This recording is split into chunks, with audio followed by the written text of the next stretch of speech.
fresh from Philippines. Siyempre, ang mga iba't ibang klase ng daing. At yan na yung espada. Ang sarap, grabe. Tapos may danggit. Ang daming danggit, grabe.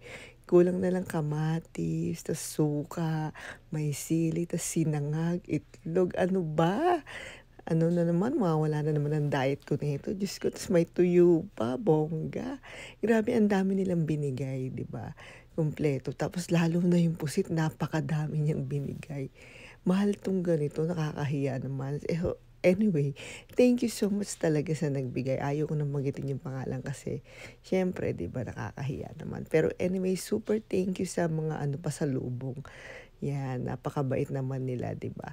Tapos alam na alam kung ano yung all-time favorite dito sa Edmonton, sa Canada, 'di ba? So, anyway, patay na naman ang kanin sa akin yan.